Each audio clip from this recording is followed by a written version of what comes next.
오늘은 고객 응대에 대해서 한번 얘기해 볼게요. 고객 응대 이렇게 하면 망해요. 반면에 이렇게 바꿔가면 조금 더 효과적입니다. 많은 분들이 고객과의 상담에서 고객이 하는 말에 대한 거절 굉장히 많이 두려워하죠. 오늘 그 거절을 어떻게 극복해야 되는지, 거절을 어떻게 즐겨야 하는지 한번 알아보도록 할게요. 어떤 분들은요, 거절에 대한 예상 질문을 미리 만들고 이렇게 말할 때는 내가 어떻게 대응해야 되겠다라는 시나리오를 미리 짜는 거죠. 그리고 어떻게 해요?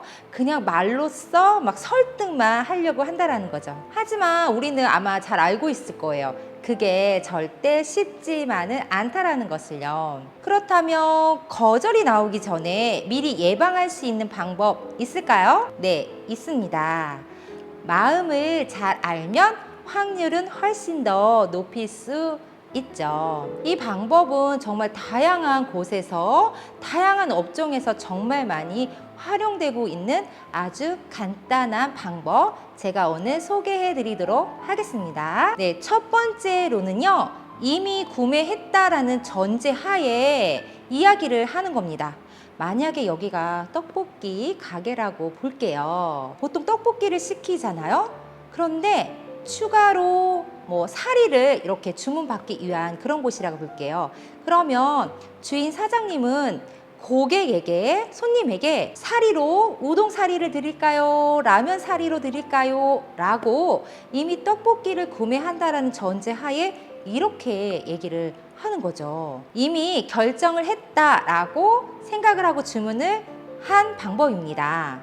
만약에 그냥 사리 주문하시겠어요? 라고 추가 방식으로 묻는 것보다 훨씬 더 고급진 대화라고 할 수 있습니다. 단순히 추가 주문 의사를 묻는 질문보다요, 구입을 했다라는 전제를 하고 둘 중에 한 가지 선택하라고 하는 질문이 훨씬 더 효과적이라고 할 수 있습니다.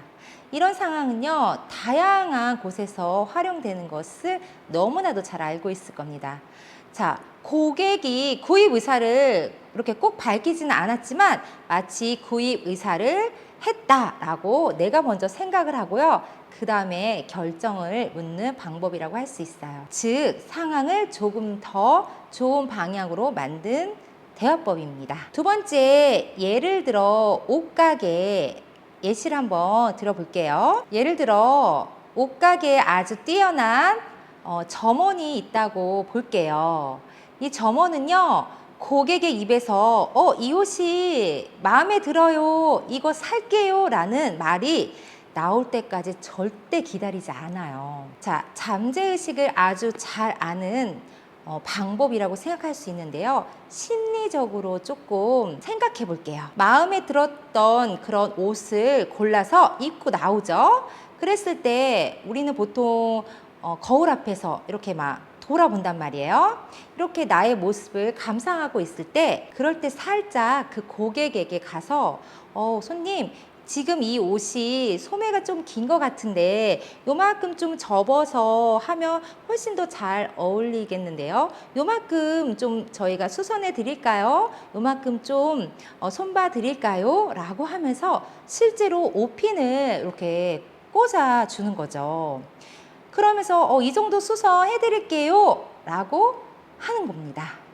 자, 고객이 아직 옷을 산다고 말은 하진 않았지만 이미 샀다라는 전제하에 옷수선을 요만큼 줄일까요? 요만큼 줄일까요? 이렇게 대화를 이끌었다라는 거죠. 자, 어떠셨나요? 자, 만약에 우리가 그냥 옷을 입고 나와서 내가 사겠다라고 말하기 전까지 점원이 아무 응대를 하지 않았으면 대부분의 손님들은 그 옷을 입고 이거 나한테 좀 마음에 안 드는데 하고 다시 갈아입고 다시 집으로 가겠죠. 그런데 옷을 입고 왔을 때 이 옷에 대한 만족도가 조금 있는 듯한 느낌을 받았기 때문에 5cm를 줄여줄까요? 아니면 뭐 10cm 정도를 줄여줄까요? 라고 하면서 구매를 한다라는 전제하에 대화를 이끌었다라는 거예요.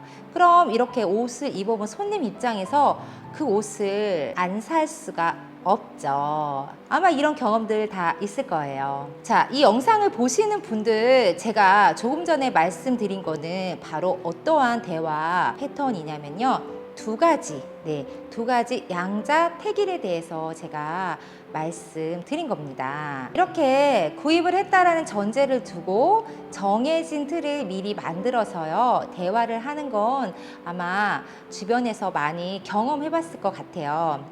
흔히 우리가 왜 고객을 만나서 상담을 하는 방법에서도 마찬가지예요.